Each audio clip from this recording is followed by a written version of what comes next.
Okay, so Belgium versus Panama, Ashley. You know, a lot of hype around this Belgium team, and deservedly so if you look at the individual quality of the players that they have on the pitch. Kevin De Bruyne, Eden Hazard, Romelu Lukaku. Why haven't, you know, they sort of delivered at the world stage yet? They were at the Euros, they had that defeat to Wales in the quarter-final. Have they underachieved so far? Yeah, I think so. Obviously, you know, ranked in the top 10, really lowly ranked.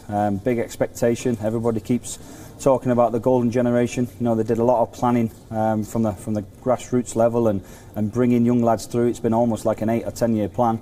And now all of a sudden they've got some top players playing at the best clubs in the world, and they need to deliver. Like you say, they're flattered to deceive at times. They've got everything in their locker to produce, but it's just finding that right combination.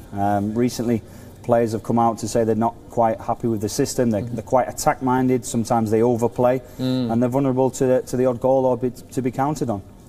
They absolutely breezed through their qualifying campaign. They scored the most goals out of any of the European teams. I believe it was 48 goals. Didn't concede a few either. Do you feel that this is the right moment for them and that they could go deep in this tournament? Well, they've definitely got everything in their locker to do that.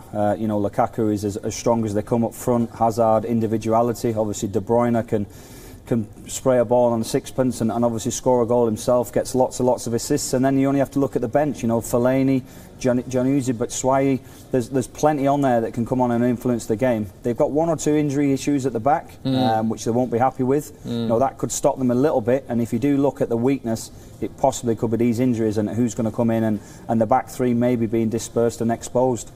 You don't expect them to be troubled in this opening match against Panama, though, do you? Because as much of a fairy tale story that Panama are, qualifying for the World Cup for the first time, they have perhaps the weakest team on paper at this tournament? Yeah, you'd have to say that for sure. You only have to look at the personnel in the Panama squad. A lot of the players playing in America, the MLS, are quite a few of them playing the Peruvian leagues or around about South America. There's not many that have come outside to play in Europe, and that's always a guide for me. You know, we're not saying Europe's the be-all and end-all, but anyone from those South American countries, or you know, they try and make their way into Europe to make a name for themselves, and none of these are good enough to get in those sides. But they've got team spirit. They've got there for the first time. They're going to set up nice and solid, like we've seen from a few teams. I think they like the 4-5-1 formation. So you never know if Belgium don't break them down. If they get set pieces, they've got size, they've got physicality in the side.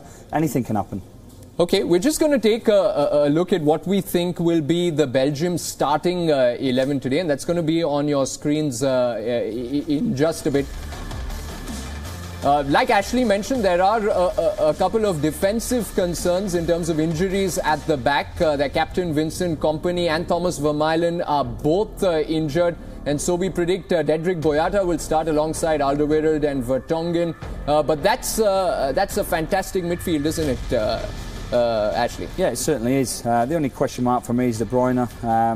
Not that he's a bad player, but I'm not sure if he relishes that deeper role. You know, Roberto Martinez likes him to come and get the ball off the back three, and he puts him there for his passing ability. He likes him to feed long balls, spray the ball into Hazard over the top, looking for Hazard's diagonal runs, maybe dropping balls into Lukaku's chest, and I'm not sure if he relishes it. He's done it a little bit at Man City, but with a bit more freedom. But, you know, going forward, they have everything to score goals. If you look at the side, De Bruyne, Witsel, Lukaku, Mertens, Hazard, there's 5 goal scorers there all day long that can get goals. Could you just take us through, you know, how is it that they line up, and perhaps why is it that there are certain players criticising this system from Roberto Martinez? I think it's more the way they set up when they haven't got the ball, to be honest. You know, they're going to be in this kind of system, the 3-4-3, if you like. I think with Panama, you'll probably see them drop more into a 5-man midfield, so they'll be hard to break down in this kind of position, if you like. That'll be more or less what they'll do. But then for me, going forward, obviously you've got Lukaku. He's the man that's going to be on. Sorry, I don't know what's going on there. He's the man that's going to be deployed with the ball in that kind of system that we've mentioned. And he's basically the one that's going to set them off at the front. So Lukaku will have to try and penetrate this back four that will sit deep.